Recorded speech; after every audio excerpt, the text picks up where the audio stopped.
Hello students, मैं लोकेश पाराशर आप सबके सामने फिर से हाजिर हूँ इस नए पार्ट के साथ जो कि है हमारा फाइनेंशियल मैनेजमेंट। और इस पार्ट में हम पढ़ने वाले हैं। सबसे पहले तो हम है ना रिवीजन को देखेंगे कि है ना हम रिवीजन करेंगे कि हमने अभी तक क्या पढ़ा है। Because I was sad about that the revision makes the man perfect. ठीक है ना।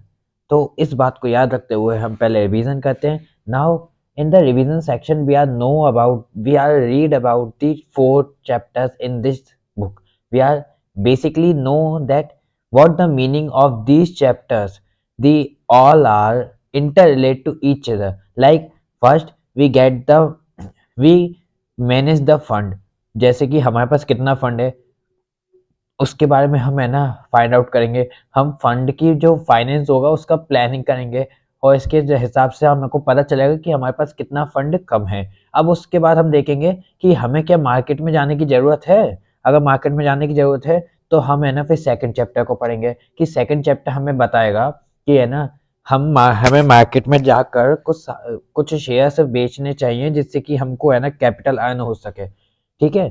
फिर इसके बाद हम पढ़ेंगे थर्ड कि अब हम मार्केट में जाकर अपने ऐसे शेयर्स भी हमने बेच दिए, उससे हमें कैपिटल भी मिल गए। Now we read that what type of packaging, what type of selling and services given by the company to their consumers that gives the more and more earning way of the profit means सबसे ज़्यादा profit को earn करने के लिए किस तरह की packaging, किस तरह की स्किल्स की ज़रूरत पड़ेगी हमें कंपनी के प्रोडक्ट या सर्विस को रिप्रेजेंट करने के लिए मार्केट के अंदर। फिर इसके बाद हम देखेंगे अब हमने मार्केट में बेच दिए सामान, अब हम देखेंगे कि हम कंज्यूमर को प्रोटेक्ट कैसे कर सके। चारों इंटरलिंक हुए ना ये। पहला फंड को मैनेज करना, दूसरा फंड की जरूरत पड़ रही है तो फंड को मार्केट से लेना, तीसरा जो हमारे पास फंड आ गया उससे हमने है ना मैन्युफैक्चर कर लिया, प्रोडक्शन कर लिया, अब उस चीज को है ना मार्केट में बेचना। और फोर्थ हमारा कि अगर हमने कुछ गलत कैसे बेचा है फिर है ना कंज्यूमर के हिसाब से अपन का नहीं बैठ रहा है काम तो उसमें कंज्यूमर को प्रोटेक्ट करना। ये सारी हमारी बात हमने अभी तक देखी।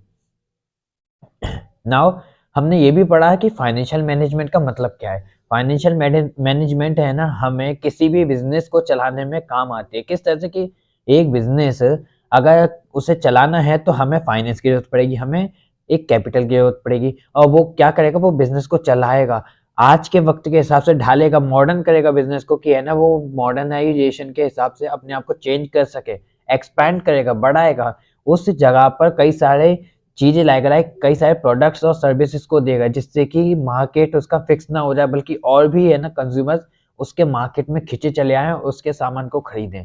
ठीक है। ये सारी बात हमने पढ़ी। इसके अलावा हमने ये भी पढ़ा कि फाइनेंशियल मैनेजमेंट एक ऐसी एक्टिविटी है जो कि प्लान करती है कि कैसे फंड को बढ़ाया जाए, फंड को बढ़ाती है, फंड को कंट्रोल करती है कि गलत जगह पर यूज ना हो, और साथ ही साथ में फंड को है ना रजिस्टर करती है इन द डॉक्यूमेंट्री सिस्टम। वो चाहे आप है ना हार्ड कॉपी कह सकते हो, सॉफ्ट कॉपी मतलब कंप्यूटर में कह सकते हो उस फंड का रिकॉर्डेशन, या फिर आप कह सकते हो उसे कि वो नॉर्मली है ना हम यूज कर रहे हैं रिकॉर्ड करना एज अ डायरी और एक्सेट्राज में। ठीक है। अब हमने ये भी देखा कि ये सारी चीजें हमें मदद सबसे बड़ी करती है कि हम ऑप्टिमल प्रोक्यूरमेंट करें, मतलब ऑप्टिमल यूज करें फंड को, फाइनेंस को। ठीक है। अब हमने ये भी देखा कि है ना मेन ऑब्जेक्टिव क्या होता है फाइनेंशियल मैनेजमेंट के, कि फाइनेंस हमने कहाँ से लिया, हमने फाइनेंस लिया अगर शेयर होल्डर से, तो हमारा मैक्सिमाइजेशन शेयर होल्डर्स वेल्थ हमारा फर्स्ट मेन ऑब्जेक्टिव होगा। ठीक है। फाइनेंशियल मैनेजमेंट का सेकंड, जो हमारे पास फाइनेंस आ चुका है या फिर हमारे पास है उस फाइनेंस को ऑप्टिमम यूज करना हमारा एक मेन ऑब्जेक्टिव में गिना जाएगा। ये सारी चीजें हमने पढ़ी थी अभी तक। साथ में हमने ये भी पढ़ा था, सॉरी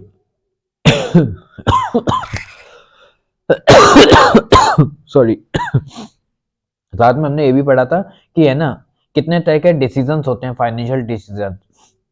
इसमें हमने देखा था हमारे पास होता है इन्वेस्टमेंट डिसीजन कि हम कहाँ पे इन्वेस्ट करें, क्या हम लॉन्ग टर्म असेट्स मतलब लॉन्ग टर्म बजट को लें या फिर ना शॉर्ट टर्म बजट को। अगर हमने लॉन्ग टर्म इन्वेस्टमेंट किया, लॉन्ग टर्म के हिसाब से डिसीजन लिया, तो हमें क्या होगा, हमें इंटरेस्ट भी है ना लॉन्ग टर्म के हिसाब से ही देना पड़ेगा, बहुत ह्यूज इंटरेस्ट होगा वो। लेकिन अगर हम शॉर्ट टर्म लें तो वो डेली डेली इफेक्ट करने वाला इंटरेस्ट होगा, तो वो हम एक बार झेल भी सकते हैं। ऐसी चीज हमने देखी है इन्वेस्टमेंट डिसीजन में। फिर हम देखते हैं फाइनेंशियल डिसीजन। फाइनेंशियल डिसीजन हमसे कहता है कि हम फाइनेंस कहाँ कहाँ से लेने वाले हैं। हम फाइनेंस लेंगे दो जगह से, एक होगा हमारा बोरोड फंड, एक होगा हमारा ओनर्स फंड। ओनर्स फंड में हम कहते हैं कि हमारे आते हैं share holder, equity, preference share holder, ठीक है। और हम कहें बोरोड फंड में तो हम देखते हैं डिवेंचर्स, और इसी बोरोड फंड में हम देखेंगे कि जो थर्ड पार्टी है, बैंक है, उसके बारे में भी हम इसी में बोरोड फंड में देखते हैं। तो अब ये हम पे रिपीट है कि है ना, हमें बोरोड फंड लेना है कि ओनर्स फंड, क्योंकि ओनर्स फंड हमने कमिट नहीं किया कि हम है ना जल्द से जल्द वापस करेंगे, वो हम कभी भी वापस कर सकते हैं।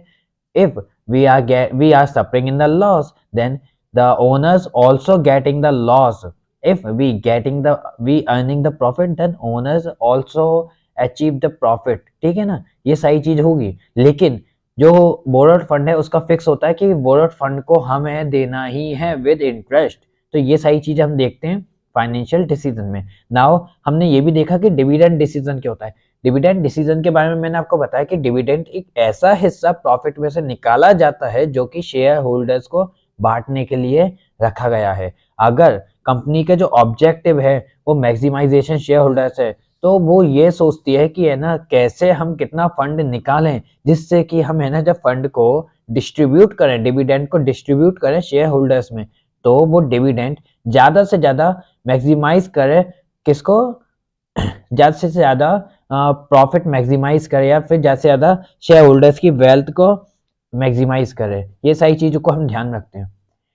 अब इनके फैक्टर्स पढ़ने से पहले, मतलब इन तीनों डिसीजंस के फैक्टर्स पढ़ने से पहले हमने है ना पढ़ा था फाइनेंस के प्लानिंग। तो हमने ये भी देखा था कि फाइनेंस की प्लानिंग हम क्यों करते हैं, क्योंकि हमें बिल्कुल सही टाइम पे जो हमें बिजनेस के लिए, बिजनेस में लगाने के लिए फंड चाहिए वो हमें मिल जाए। इसलिए हम कोशिश करते हैं कि हमें मतलब फाइनेंस की प्लानिंग करनी होगी।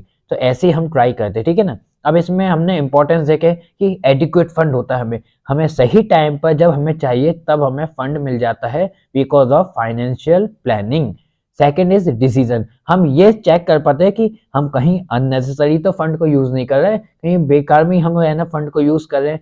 That is also made by the financial planning, importance it is, ठीक है। लास्टली, अगर हम इतनी इतनी तैयारी के बाद भी है ना कहीं वेस्ट कर रहे हैं फंड को, किसी ऐसा मान सकते हो एग्जाम्पल के तौर पे कि हमें 5 एम्प्लॉयज की जरूरत है, उस जगह पर हम 6 को लगा के बैठे, तो एक एम्प्लॉय पे हम वेस्ट कर रहे हैं जो हमारे फंड को, उसको रिलीज कर दो, उसको फायर अप कर दो। तो ऐसे में क्या होगा, हमारा जो वेस्टेज है वो बच जाएगा, ठीक है। तो ये 3 चीजें हमने देखी फाइनेंशियल प्लानिंग में।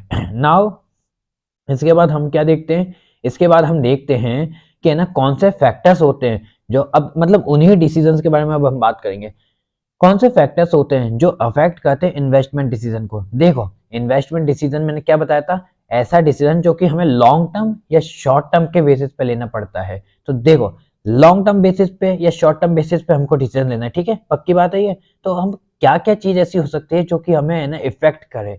उसमें सबसे पहली चीज कि कंपनी में कितना पैसा है। जैसे कि कंपनी को चाहिए करोड़ों रुपए और कंपनी के पास है लाखों रुपए, तो कंपनी में कितना पैसा है, क्या कंपनी ऐसी है कि है ना वो लंबे मतलब लॉन्ग टर्म को लेकर है ना आगे बढ़ सकती है, या फिर कंपनी है ना शॉर्ट टर्म को लेकर भी है ना चल लेगी।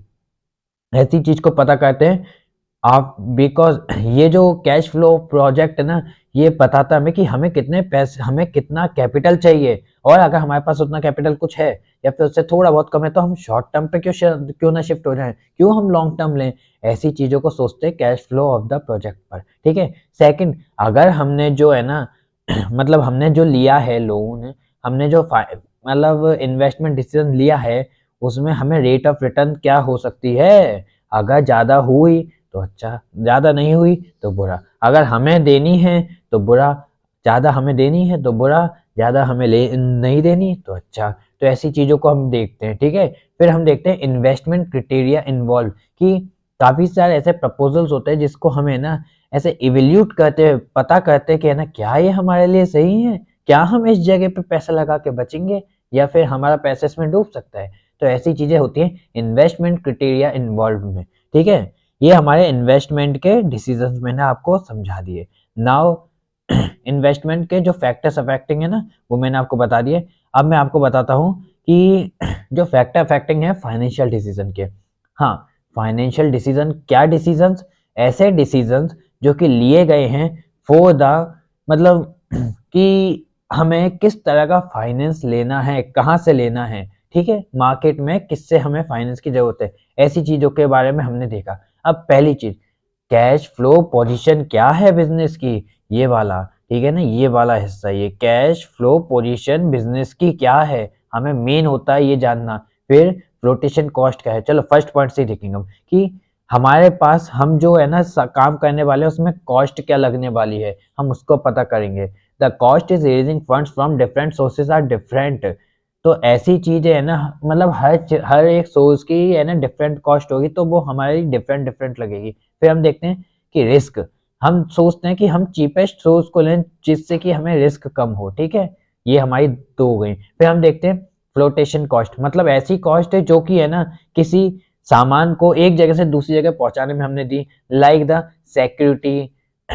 Security, for the brokers commission, underwriter fees, expenses and prospectus etcetera. फिर हम देखें cash flow position of the business, कि बिजनेस के अंदर कितना कैश फ्लो हो रहा है। फिर हम देखते हैं कंट्रोल कंसिडरेशन, कि कंट्रोल किसके हाथ में है, शेयर होल्डर के हाथ में कंट्रोल है, तो हम सोचते हैं डिवेंचर्स लेने की। लेकिन अगर डिवेंचर्स मतलब अगर है ना शेयर होल्डर अपने मार्केट में शेयर बेचने की तैयारी में कि वो हमको वापस से शेयर दे दे और है ना खुद है ना जो अमाउंट है उसे ले ले, तो ऐसे में हम सोचते हैं कि अब हम नए शेयर्स निकालेंगे। तो ऐसा होता है कंट्रोल कंसिडरेशन। फिर स्टेट ऑफ कैपिटल मार्केट, अब हम देखते हैं कि है ना मार्केट में 4 स्टेजेस होती है। बूम, पहली स्टेज बूम, दूसरी स्टेज रिसेशन, तीसरी स्टेज हमारी होती है जिसे हम कहते हैं डिप्रेशन, और फोर्थ स्टेज हमारी होती है जिसे हम कहते हैं रिकवरी। ये 4 स्टेज कुछ ऐसी होती है जिस पे है ना एक पूरा का पूरा मार्केट चलता है, मतलब एक कंपनी हमेशा गुजरती रहती है, तो उन मार्केट के हिसाब से हम अपने फाइनेंस को यूज करते हैं, ठीक है? अब अगले पॉइंट पर अगले पे आए तो हम factors affecting dividend decision. Dividend क्या होता है? एक ऐसा प्रॉफिट जो कि डिस्ट्रीब्यूट करना है किसमें, शेयर होल्डर्स में, ठीक है? तो इसमें हम देखते हैं कि हमारी अर्निंग क्या हुई है, हम प्रॉफिट को देखते हैं, ठीक है? तो प्रॉफिट में से एक हिस्सा निकालेंगे, मतलब क्या चीज हमें देखनी पड़ेगी, हमारी अर्निंग देखनी पड़ेगी। हमें ये देखना पड़ेगा कि है ना डिविडेंड की क्या स्टेबिलिटी है, क्या हम इतने कैपेबल हैं कि अपने प्रॉफिट में से डिविडेंड दे दें तो हमारा सही चल जाएगा काम। फिर हम देखते हैं ग्रोथ प्रोस्पेक्टस, क्या हम आगे ग्रोथ कर सकते हैं? अगर हम आगे ग्रोथ कर सकते हैं ना तो जो हम डिविडेंड दे रहे हैं ना इसको रोक लो, क्योंकि अभी हमने दे दिया तो आगे ग्रोथ करने के लिए जो हम प्लानिंग करेंगे ना वो हमें है ना सक्सेस नहीं दे पाएगी, ठीक है? फिर हम देखते हैं कैश फ्लो पोजीशन, कि है ना अभी हमने जो कैश है हमारे पास जो कैश चल रहा है, हमारे पास जो कैश है उसके हिसाब से देखते हैं। अगर इतना है कि है ना हम उनको दे दे तो हमें ज्यादा दिक्कत नहीं आए तो सही है, दे दो। लेकिन अगर इतना नहीं है कि है ना आगे कोई अचानक से ऐसी अनसर्टेनिटी सिचुएशन बन जाए जिसमें हमें कैश देना है, तो ऐसे में है ना अपना डिविडेंड रोक के रखो, ज्यादा मत दो अभी, ऐसी बात आती है, ठीक है? फिर हमने इसमें ही देखा था प्रेफरेंस ऑफ शेयर होल्डर, कि शेयर होल्डर से पूछो क्या आपको अभी अपना जो डिविडेंड है वो चाहिए।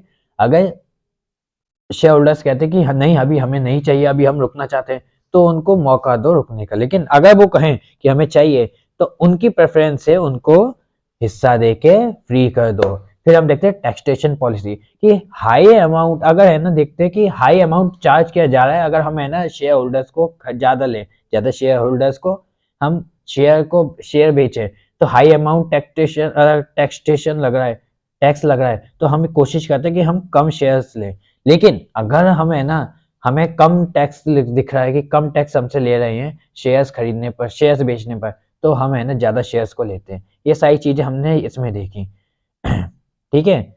ये सारी चीजें हमने देख ली थी इसमें। फिर अब हम देखेंगे, अभी तक जो हमने देख लिया वो मैंने आपको बता दिया, लेकिन अब हम है ना आज का देखेंगे कि अब हम आज क्या पढ़ने वाले हैं, ठीक है? तो आज हम पढ़ने वाले हैं कैपिटल स्ट्रक्चर। देखो मुझे यकीन है कि आपने जो रिवीजन है अभी जो मैंने आपको कराया है वो आपको अच्छे से समझ में आया होगा। नहीं समझ में आया तो फिर से पूछ लीजिएगा, कमेंट्स कीजिए यार, कमेंट्स, लाइक, शेयर, सब्सक्राइबर में क्या कमी पड़ रही है यार? ऐसा चलेगा क्या कोई? गंदी बात। देखो मदद ऐसे नहीं करो यार, आप लोगों का चैनल है, आप लोग बढ़ाओगे तो काम चलेगा, ऐसे नहीं चलेगा, ठीक है?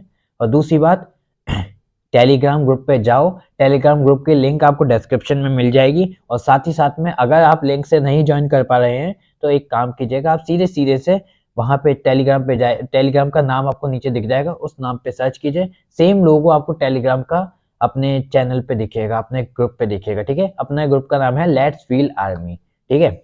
चलो अब हम आगे पढ़ते हैं, हम पढ़ रहे हैं capital structure.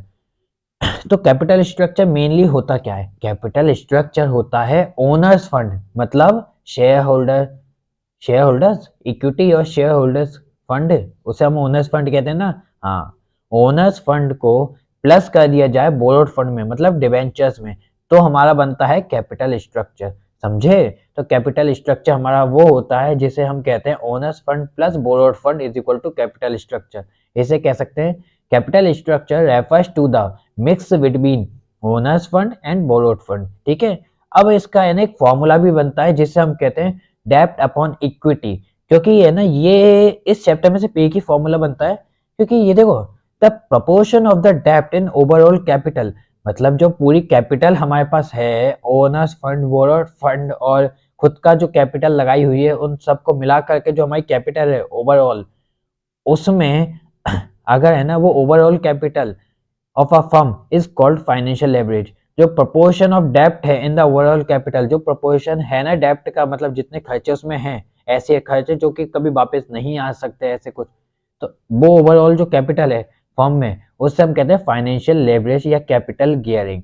When the proportion of डेप्ट in the total capital is high, अगर जो हमारी कैपिटल है उसमें है ना प्रोपोर्शन ऑफ डेप्ट ज्यादा होगा, ज्यादा होगा डेप्ट, मतलब खर्चा बहुत ज्यादा होगा, ऐसा खर्चा जो हमें कभी मिलना नहीं है, तो हम उससे कहेंगे हाईली लेवर्ड फर्म। लेकिन अगर वही डेप्ट कम होगा तो हम उससे कहेंगे लो लेवर्ड फर्म, ठीक है। इसका एक फॉर्मूला भी है जिसे हम कहते हैं डेप्ट अपॉन इक्विटी। देखो सीधा सा फॉर्मूला,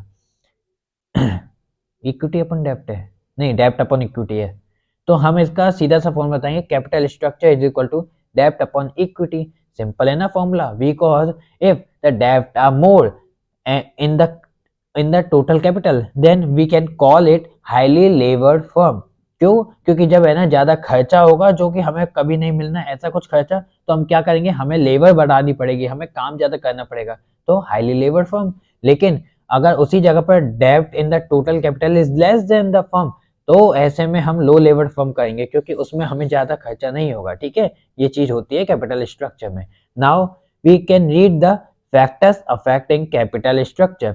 कौन से फैक्टर्स होते हैं जो अफेक्ट करते हैं कैपिटल स्ट्रक्चर को, ठीक है। तो देखो कौन कौन से फैक्टर्स होते हैं देख लेते हैं अपन। कैश फ्लो पोजीशन, फर्स्ट होता है कंपनी के अंदर कितना कैश फ्लो हो रहा है उसके बारे में पता करना। दूसरा होता है इंटरेस्ट कवरेज रेशियो, कि है ना कंपनी में जो हमने है ना ऐसे कैप इक्विटी शेयर होल्डर्स को देखा है, तो उसको है ना हम क्या ऐसे किस वे में इंटरेस्ट को हम देने वाले हैं बोरोड को, और है ना हमें क्या है ना ऐसे इंटरेस्ट को रेशियो में बांटना पड़ेगा, ऐसी चीजें हम देखते हैं, ऐसी चीजें देखते हैं हम कैपिटल स्ट्रक्चर में। Now third is return on investment, कि अगर हम है ना इन्वेस्टमेंट करें तो हमें उसका रिटर्न क्या मिलेगा, या कोई हमारे पास हमारे ऊपर इन्वेस्ट करे तो उसको क्या रिटर्न मिलेगा, ऐसी चीज भी है ना इफेक्ट करते हैं कैपिटल स्ट्रक्चर को। Now the flotation cost, flotation cost is the very easy way that it is a brokerage commission, जो हमारा ब्रोकर है उसका कमीशन, या फिर extra expenses which are taken by the third party which are taken by the normally broker। Normally आप flotation cost को मान सकते हो कि सामान बनने से सामान पहुंचने के बीच का खर्चा, मतलब हमारा मैन्युफैक्चर हो चुका है पूरा, नाउ हमें है ना जब सामान को एक सेलिंग पॉइंट तक पहुंचाना है जहां पे वो सेल होगा, उस जगह तक पहुंचाने के बीच का जो भी खर्चा है वो सारा खर्चा हम फ्लोटेशन कॉस्ट में मान सकते हैं, ठीक है। थर्ड फोर मतलब फिफ्थ इज टैक्स रेट, कि अब है ना जो हमने कैपिटल लिया है उस कैपिटल पे क्या टैक्स लग रही है, वो भी एक ना एक कैपिटल स्ट्रक्चर को डिपेंड करती है, ठीक है। लास्ट इज कंट्रोल, कि ना उस पे कंट्रोल किसका है, क्या उस पे क्या इक्विटी का कंट्रोल है, या फिर है ना उस पर है ना पूरा का पूरा कंट्रोल है ना एक ओनर का है। तो अगर ओनर का कंट्रोल है तो वो डिवेंचर के संग जाएंगे, मतलब इक्विटी और ओनर का कंट्रोल है तो वो डिवेंचर के संग जाएंगे। लेकिन अगर वो है ना सिर्फ सिर्फ अगर वो ओनर का कंट्रोल है तो वो इक्विटी पे जाएगा। तो ऐसी चीजें हम देखते हैं, ठीक है ना, कैपिटल स्ट्रक्चर में। हम अगले पॉइंट पे आए तो अगला पॉइंट हमसे कहता है वाह यार, ये तो खत्म होने वाली है बस।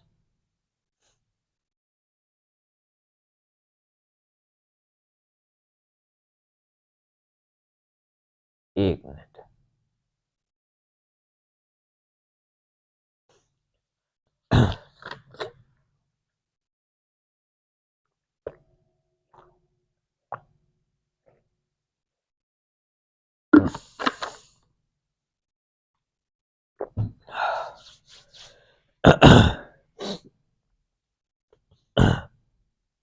अब हम देखें अगला जो हमारा पॉइंट है कैपिटल स्ट्रक्चर वगैरह। कैपिटल स्ट्रक्चर के बाद fixed capital and factor affecting fixed capital. ठीक है, तो हम देखते हैं फिक्स्ड कैपिटल। पहले तो क्या होती है फिक्स्ड कैपिटल? फिक्स्ड कैपिटल हमारी ऐसी इन्वेस्टमेंट जो हमने लॉन्ग टर्म असेट्स के रूप में रखी हुई है। जैसे कि अब हम इसमें देखें तो जैसे लॉन्ग टर्म इन्वेस्टमेंट के रूप में हम देखना चाहेंगे अगर, तो हमने है ना 5 साल के लिए कुछ इन्वेस्ट कर दिया, 5 साल के लिए हमने है ना उसमें इन्वेस्ट कर दिया, अब हम देख ही नहीं रहे। ठीक है, ऐसी कुछ investment, sorry, investment in fixed assets is for longer duration. जो इन्वेस्टमेंट होती है ना फिक्स्ड असेट्स की, वो लंबे समय के लिए किए जाते हैं। And they must be financed through long term source of capital. और उसमें जो फाइनेंस लगती है ना वो भी लॉन्ग टर्म सोर्स होती है उसकी कैपिटल की। ठीक है, ये सही चीज हम जानते हैं फिक्स्ड कैपिटल में। मतलब एक ऐसी कैपिटल जो कि इन्वेस्ट करी जाती है लॉन्ग टर्म के रूप में, वो उसकी लॉन्ग ड्यूरेशन होती है उस कैपिटल की, उस फिक्स्ड असेट्स की। और साथ ही साथ में उसके जो सोर्स है, उसका जो लॉन्ग टर्म होता है सोर्स भी उस कैपिटल का, कि है ना वो जहां से हमने लिया है उसको कैपिटल को आने में भी थोड़ा सा टाइम लगेगा, और है ना वो लंबे समय तक चलने वाली कैपिटल होगी। ठीक है, अब फैक्टर अफेक्टिंग अगर हम देखना चाहें तो इसमें आता है नेचर ऑफ बिजनेस, कि भाई बिजनेस का नेचर क्या है। क्या बिजनेस मैन्युफैक्चरिंग है? क्या बिजनेस सर्विस प्रोवाइडर है? क्या बिजनेस के अंदर है ना अलग अलग डिपार्टमेंट्स हैं? क्या बिजनेस टेक्निकल वे में काम करती है, या बिजनेस है ना कुछ ऐसे manufacture of some eatable things, कुछ ऐसे खाने पीने की चीजें बनाती है। तो ऐसी चीजें है ना डिपेंड करती हैं किसको? फिक्स्ड कैपिटल को। Like manufacturing concern require huge investment in fixed assets, and thus huge fixed capital is required for them. But trading concern need less fixed capital as they don't require to purchase plant and machinery etc. समझे इसका मतलब? ये क्या कह रहा है? ये सीधा सीधा ये कह रहा है अगर हम मैन्युफैक्चरिंग पे जाते हैं तो हमें ह्यूज इन्वेस्टमेंट चाहिए। क्यों? क्योंकि हमें क्या चाहिए? ये मशीन चाहिए। हमें चाहिएगा एक ऐसा इन्वेस्टमेंट जो कि है ना अचानक से किसी गड़बड़ी के होने पर अचानक से हमें काम आए और हम उससे यूज कर सकें, ऐसी चीजें। और दूसरी हम देखते हैं फिक्स्ड कैपिटल की हमें जरूरत क्यों होती है।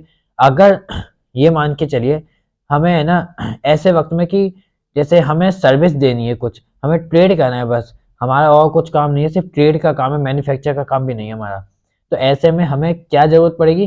कुछ सामान की जरूरत पड़ेगी। तो ये हमसे कहता है कि हमें इसमें ज़्यादा इन्वेस्टमेंट की ज़रूरत नहीं है। तो इसलिए हम है ना इसमें कम इन्वेस्टमेंट करते हैं, समझे? मतलब एक ऐसी चीज़ मैन्युफैक्चरिंग जिसमें हमें बिजनेस देखते हैं, बिजनेस का नेचर क्या है। बिजनेस अगर मैन्युफैक्चरिंग है तो हमें बहुत ह्यूज कैपिटल की ज़रूरत है, फिक्स्ड कैपिटल की। लेकिन उसी जगह बिजनेस लो है, बिजनेस एक सर्विस प्रोवाइडर है, तो हमें है ना ज़्यादा कैपिटल की ज़रूरत नहीं है, उसमें हमें है ना कम कैपिटल में भी काम चला सकते हैं। ये चीज़ें हम देखते हैं। नाउ अब हम देखना चाहें अगली कुछ चीज़ें, तो स्केल ऑफ ऑपरेशंस, कि हमारा जो ऑपरेशन होगा, जो हमने ऑब्जेक्टिव रखा है, जिसे हमें जो टारगेट हमें अचीव करना है, वो कैसा है? क्या है उसकी लेंथ? कितना किस लेवल का है वो? क्या वो ज़्यादा कॉस्टली है, या क्या वो ज़्यादा ऐसा है जो है ना लॉन्ग टर्म बेसिस पे हमने रखा हुआ है? तो an organisation operating on large scale require more fixed capital as compare to an organisational operation operating on small scale. मानिए कि है ना ऑर्गेनाइजेशन ने सोचा कि है ना ऐसा कुछ करना है जो कि 5 साल में हमारा नाम हो जाए। तो ऐसे 5 साल के हिसाब से तो वो 5 साल के बराबर ही फिक्स्ड कैपिटल रखेगी ना। लेकिन अगर वो सोचे कि है ना जैसे सीजनल मैन्युफैक्चरिंग होती है, लाइक पंखा बना दिया, लाइक बड़े बड़े कंबल बना दिए, और जैसे कि है ना कूलर बना दिए, एसी बना दिए, तो ये तो सीजनल बिजनेस है ना, एसी का नहीं कहते, तो ये तो कुछ सीजनल बिजनेस है ना, तो इन सीजनल बिजनेस में क्या कहते हैं, वो शॉर्ट फिक्स्ड कैपिटल रखते हैं, मतलब कम फिक्स्ड कैपिटल रखते हैं, समझे, ये बात होती है। फिर हम थर्ड पॉइंट पे जाएं, तो थर्ड पॉइंट हमारा दिखाता है ग्रोथ प्रोस्पेक्टस। ग्रोथ प्रोस्पेक्ट्स, ये हमसे कहता है कि companies having higher growth plan require more fixed capital. अगर कंपनी का जो प्लान है वो हायर ग्रोथ का है, कि कंपनी सोचे कुछ अब बड़ा करना है, कैसे बड़ा करना है, कि कुछ नई चीजें लानी है, और वो नई चीजें कुछ ऐसी होंगी जो कि है ना सॉरी, जो कि कंपनी को है ना मतलब एक ऊंचाई तक पहुंचाएंगी। तो ऐसी चीजें हम क्या कहते हैं, ऐसी चीजों को हम कहते हैं it is a fixed capital, it is require more fixed capital, ठीक है। लेकिन उसी जगह पे हमें है ना देखते हैं in order to expand production capacity, अगर हमें सिर्फ प्रोडक्शन कैपेसिटी बढ़ानी है, कुछ नया नहीं लाना, तो हमें मोर प्लांट एंड मशीनरी की जरूरत पड़ेगी, आर रिक्वायर्ड। ऐसे में हमें ज्यादा फिक्स्ड कैपिटल की जरूरत नहीं पड़ेगी, हमें कुछ ही फिक्स्ड कैपिटल को थोड़ा सा बढ़ाना पड़ेगा। ये हमारा fixed capital and factor affecting fixed capital complete होता है, खा गया, ठीक है।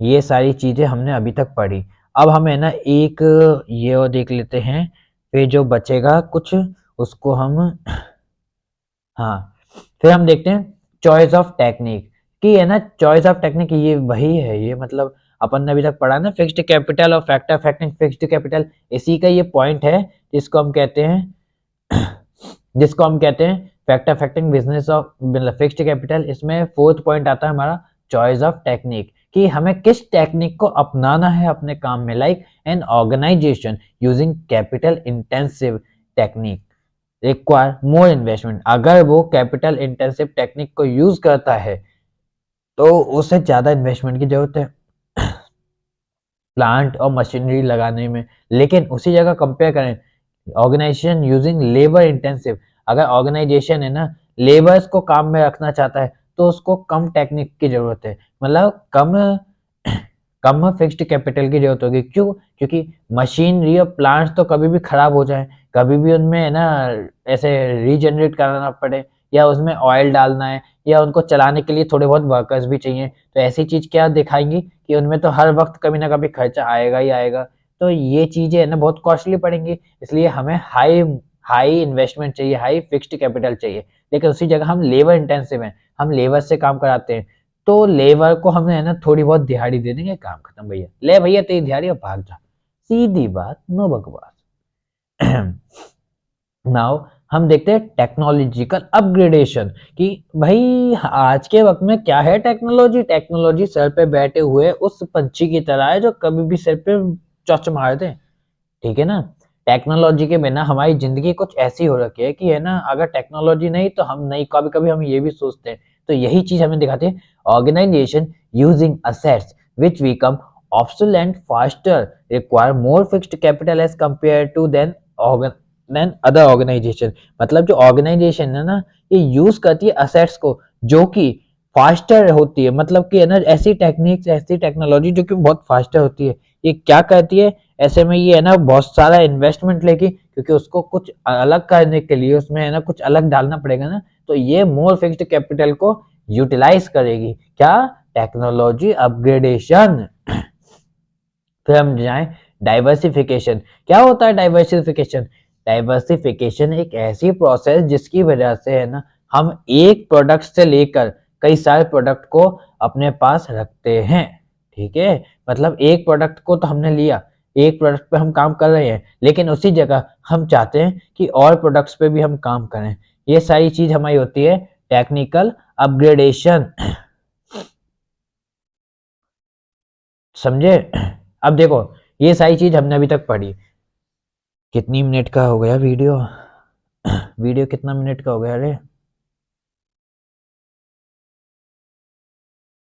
कितनी मिनट का हो गया? आधा घंटे का हो गया का बोलो। थोड़ा सा पार्ट और बचा है अपन का। ये तीन तीन और बचे हैं यार। बता दूं क्या?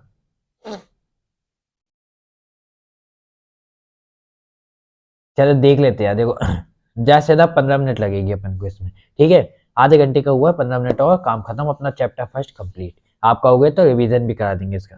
तो देखो अब हम देखते हैं अपने हमने फैक्टर ऑफ फिक्स्ड कैपिटल जान लिया। अब हम देखेंगे कि working capital and factor affecting working capital क्या है। What the mean of working capital? Working capital refers to the capital required for day to day working of an organisation. मतलब organisation में यूज आने वाली day to day activities, day to day खर्चे जो होते हैं उसको यूज करने के लिए, उसको कवर अप करने के लिए जो कैपिटल हमको यूज करते हैं ना, उसको हम कहते हैं वर्किंग कैपिटल। ठीक है। अपार्ट लाइक देखो छोटे मोटे खर्चे आते रहते हैं, जैसे कि कोई पार्टी आ गई, उसको है ना कोल्ड ड्रिंक पिला दी, खाना खिला दिया, और कहीं ऐसे तो एक लिए कि है ना अब हमको टूर पे जाना है तो फैक्ट्री का टूर करेंगे, उसमें है ना जो गाड़ी में जा रहे हैं उस गाड़ी में पेट्रोल डला दिया। ऐसी कुछ चीज हम देखेंगे इसमें। तो ये चीज हमारी हो गई छोटे मोटे खर्चों की जो day to day working capital के साथ, मतलब वर्किंग ऑफ एन ऑर्गेनाइजेशन में आती है, और इसी को हम कहते हैं वर्किंग कैपिटल। ठीक है। Apart from the investment in fixed assets, every business organisation needs to invest in current assets. जो अपार्ट होती है ना, मतलब एक तरह से अपार्ट फ्रॉम द इन्वेस्टमेंट, ये इन्वेस्टमेंट के बिल्कुल अलग है। इन फिक्स्ड एसेट्स, जो फिक्स्ड एसेट्स में हम इन्वेस्टमेंट करते हैं उससे अलग है थोड़ा सा। Every business organisation need to invest in current assets. हर कोई जो बिजनेस ऑर्गेनाइजेशंस होती है ना, हर कोई बिजनेस ऑर्गेनाइजेशन कोशिश करती है to invest in current assets, कि करेंट एसेट्स में इन्वेस्ट करे, ना कि फिक्स्ड एसेट्स में। फिक्स्ड एसेट्स मतलब लाइक फिक्स्ड एसेट्स में हम कह सकते हैं factories, like plants, like industries, like machinery, like equipments, ये हमारे फिक्स्ड एसेट्स होते हैं। अब हम करेंट एसेट्स की बात करें तो टेंजिबल एसेट्स, इंटेंजिबल एसेट्स। इसमें टेंजिबल हमारे देखें तो हम जैसे कि कुछ भी ऐसी चीज जो कि हमारे यूज आ रही है आज के वक्त में डेली बेसिस पर, जिससे हम कभी भी करंट ऐसे बदल सकते हैं लिक्विड एसेट्स की तरह। ठीक है ना।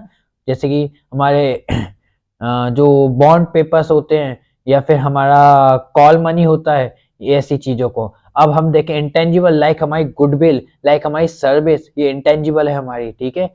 इनकी। ठीक है। अब हम देखें इसी में which can be converted into cash और कैश इक्विवेलेंट। करंट एसेट्स मतलब हर बिजनेस ऑर्गेनाइजेशन चाहते हैं इन्वेस्ट करना करंट एसेट्स में, ऐसे करंट एसेट जो कि कैश और कैश इक्विवेलेंट हो, मतलब उसने कभी भी कैश में बदला जा सके with in a period of 1 year, 1 साल के अंदर अंदर। ठीक है। उनको हम कहते हैं current assets. Working capital is of two types. जो वर्किंग कैपिटल होती है वो दो तरह की होती है। फर्स्ट होती है ग्रॉस वर्किंग कैपिटल, सेकंड होती है नेट वर्किंग कैपिटल।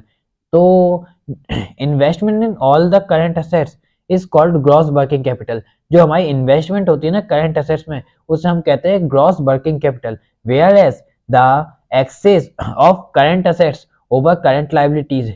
लेकिन अगर हमें है ना ये देखें कि एक्सेस है करंट एसेट्स करंट लाइबिलिटी के, तो हम उसे है ना क्रॉस वर्किंग कैपिटल के रूप में जानते हैं।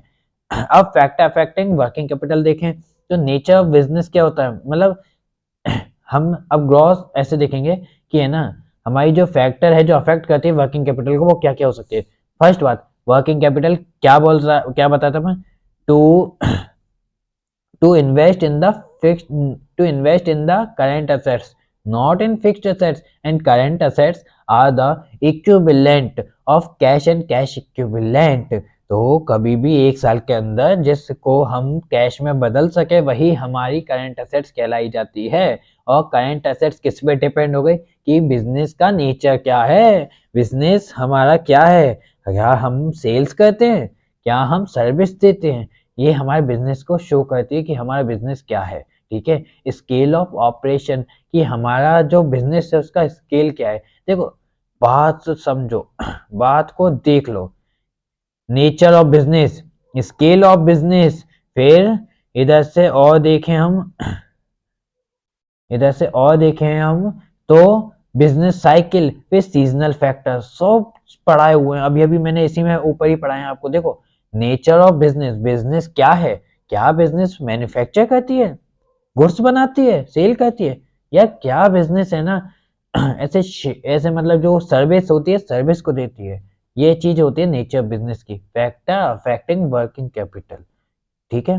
फिर हम देखें स्केल ऑफ ऑपरेशन, जो बिजनेस है हमारा, जो हमने बिजनेस में ऑपरेशन चूज किया है, जो हमारा ऑब्जेक्टिव है, क्या है वो, क्या वो शॉर्ट टर्म है या वो लॉन्ग टर्म है। शॉर्ट टर्म है तो उसमें कम वर्किंग कैपिटल की यूज होगी, लेकिन लॉन्ग टर्म है तो उसी में बहुत ज्यादा वर्किंग कैपिटल की यूज होगी। ये चीज अपन को पता है। अब हम थर्ड पॉइंट पे हैं, बिजनेस साइकिल।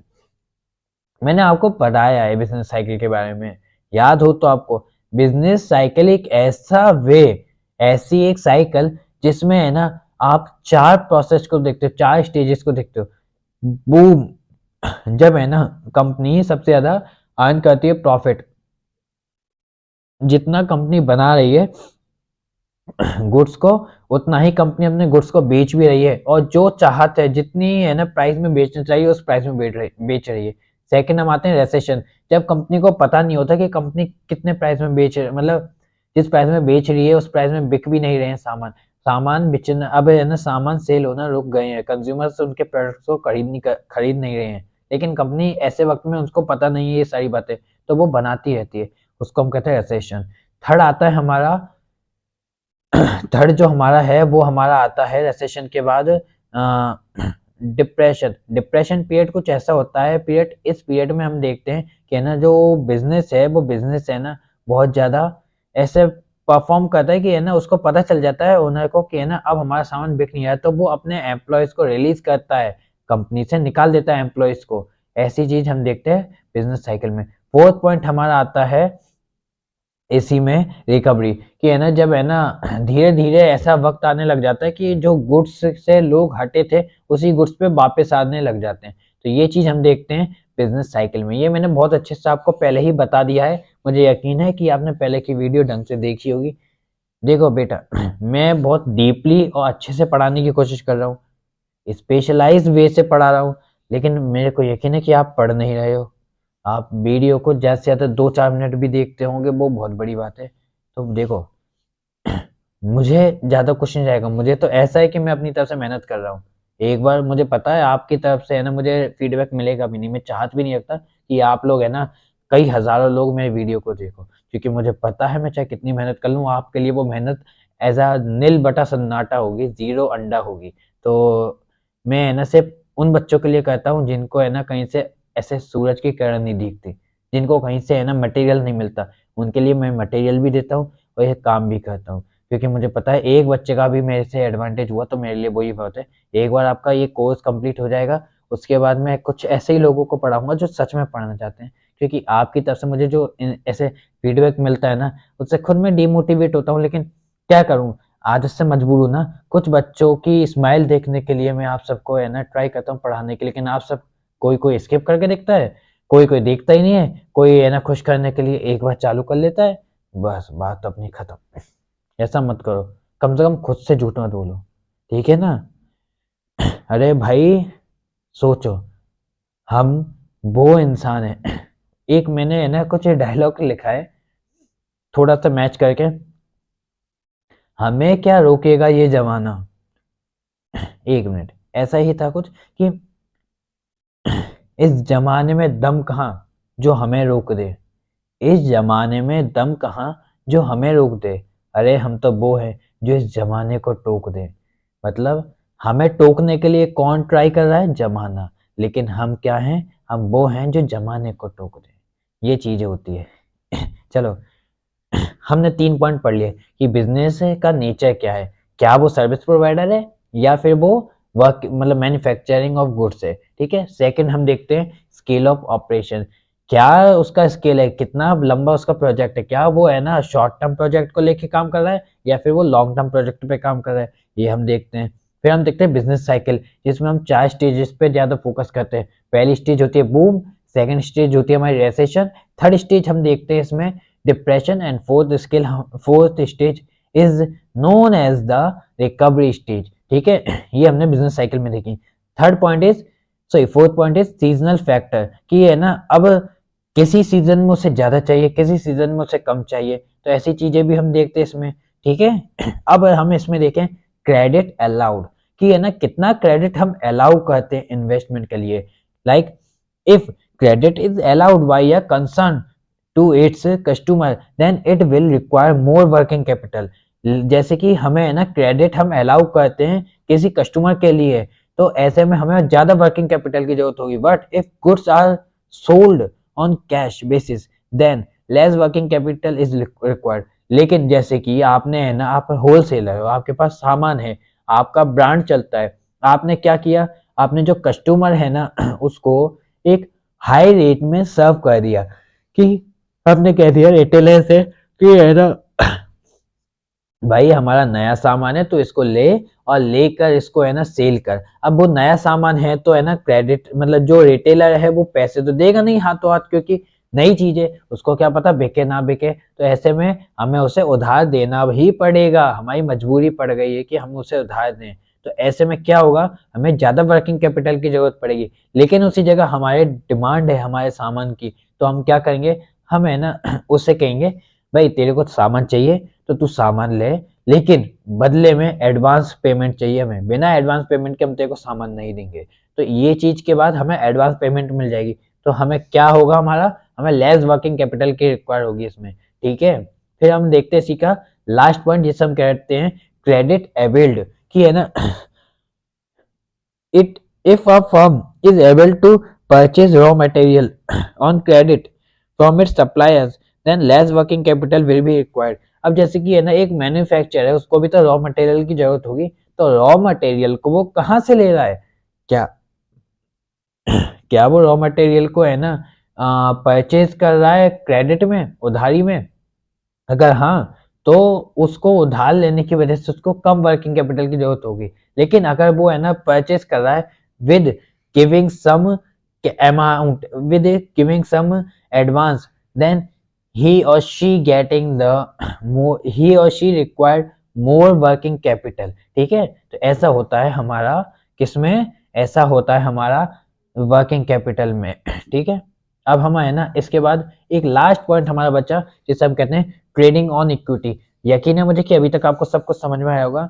तो देखो ट्रेडिंग ऑन इक्विटी हमसे कुछ ऐसे कहता है, it refers to the increase in profit earn by the equity share holders due to the presence of fixed financial charge like interest. मतलब it if sorry trading on equity, equity को बेचना, it refers to the increase in profit earn by the equity. ये कह रहा है कि है ना इट रेफर्स, ये है ना काम करता है to increase in profit, profit को इंक्रीज करने में, earn by the equity shareholder, जो कि है ना इक्विटी शेयर होल्डर ने अर्न किया है, due to the presence of fixed financial charge like interest, उसके फिक्स्ड फाइनेंशियल चार्ज की वजह से, जो कि कह सकते हैं हम इंटरेस्ट से। मतलब जो इंक्रीज प्रॉफिट हुआ है ना हमारा इक्विटी शेयर होल्डर्स की वजह से, जिससे कि है ना जो फिक्स्ड फाइनेंशियल चार्ज है हमारा इंटरेस्ट वो हमें अचीव हुआ है। Trading on equity happen when the rate of earning of an organisation, मतलब ट्रेडिंग ऑन इक्विटी होता है जब जो रेट ऑफ अर्निंग है प्रॉफिट की ऑर्गेनाइजेशन के अंदर is higher than the cost, अगर वो कॉस्ट से ज्यादा हो तो हम कहते हैं trading on equity, at which funds have been borrowed and as a result equity shareholder get higher rate of dividend per share। अगर हमें प्रॉफिट ज्यादा होगा तो सीधी बात है हमें देना भी ज्यादा पड़ेगा, इसको एज अ डिविडेंड, क्योंकि उन्होंने हम पर भरोसा करके हमारे पास अपना पैसा उधार रखा है, शेयर्स खरीदे हैं। तो हमें क्या करना होगा, हमें जब अगर प्रॉफिट होता है, प्रॉफिट कैसे कि जो हमारी कॉस्ट लगी है उस कॉस्ट से हायर में हम है ना अपने सामान को बेचते हैं, तो जो बीच का गैप होगा ये, इस गैप को हम प्रॉफिट कहेंगे ना, तो उस प्रॉफिट में से कुछ डिविडेंड को निकाल के हम शेयर होल्डर्स के बीच में बांट देंगे, जिससे हम मैक्सिमाइज देयर वेल्थ, मतलब मैक्सिमाइज शेयर होल्डर्स वेल्थ करेंगे। और ये चीज हमारी मदद करेगी to to complete our main objective. ठीक है ना, ये हमारा चैप्टर हो चुका है खत्म। मुझे यकीन है कि आपको चैप्टर काफी ज्यादा पसंद आया होगा। पसंद आए तो लाइक शेयर सब्सक्राइब कमेंट में नहीं चूकिएगा। और ऐसे में आप लोगों को एक स्पेशल बात यह है कि है ना मैं अपनी तरफ से जो ट्राई कर रहा हूँ, अगर आप कहोगे तो एक रिवीजन वीडियो भी आपके लिए लाया जाएगा इस बुक का। चलो ठीक है, मिलते हैं आपसे अगले वीडियो में, अभी के लिए टाटा।